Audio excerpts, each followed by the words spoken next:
এই দেখেন তাকে ঠিক আছে, তাকে, আসতে আসতে, বলা বলো, এই জায়গায় জাস্ট একটা নতুন শব্দ যোগ হয়েছে।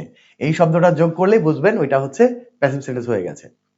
ইংরেজি করার সময় কি করবেন দেখেন, ইংরেজি করার সময় প্রথমে ব্যবহার করবেন লেট। লেট ব্যবহার করার পরে ওই যে এক্সটেনশন 1 অথবা 2 যেটা থাকবে ওইটা ব্যবহার করবেন, 1 2 মানে অবজেক্ট আর কি। হ্যাঁ, এরপরে বি যোগ করবেন, বি, এরপরে ভার্বের 3 নাম্বার ফর্ম করবেন, এরপরে যদি আরো এক্সটেনশন থাকে পরে বসাবেন। তাহলে ইংরেজিটা কি দেখেন, প্রথমে কি হবে, লেট হিম, অবজেক্ট ফর্মই হবে, লেট হিম, তারপরে হচ্ছে বি টোল্ড, তারপরে টু কাম। এই দেখেন, তাহলে let him be told to come, তাকে আসতে বলা হোক।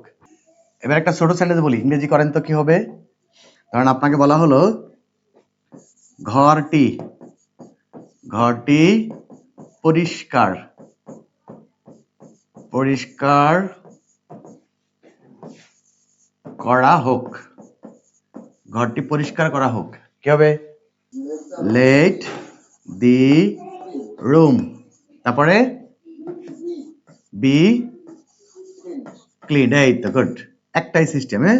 আমাদের ছেলেরা, আমাদের বাচ্চারা কি করে, অ্যাক্টিভ থেকে প্যাসিভ ভয়েস করে, কিন্তু এটার কাজই বুঝে না। তাহলে ঘরটি পরিষ্কার করা হোক বলি না, আচ্ছা ঘরটা পরিষ্কার করা হোক বলি না, তাহলে কি হবে, let the room B cleaned. এবার বলেন বইটি পড়া হোক, ইংরেজি কি হবে,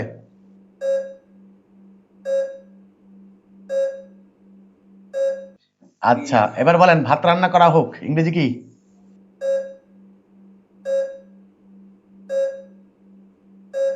লেট রাইস বি কুকড, ভাত রান্না করা হোক। আচ্ছা এক গ্লাস পানি আনা হোক,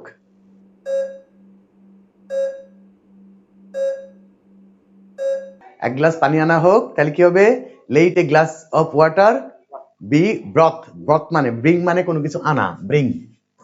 হ্যাঁ, তাহলে ব্রিং থেকে brought, let a glass of water be brought, এক গ্লাস পানি আনা হোক। আচ্ছা যদি বলি ফুটবল খেলা হোক, তাহলে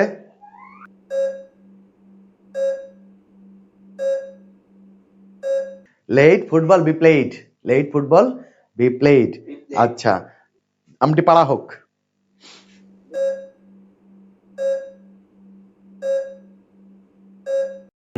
লেট দ্য ম্যাঙ্গো, হ্যাঁ, let the mango be picked. আচ্ছা যদি বলি তাকে শাস্তি দেওয়া হোক,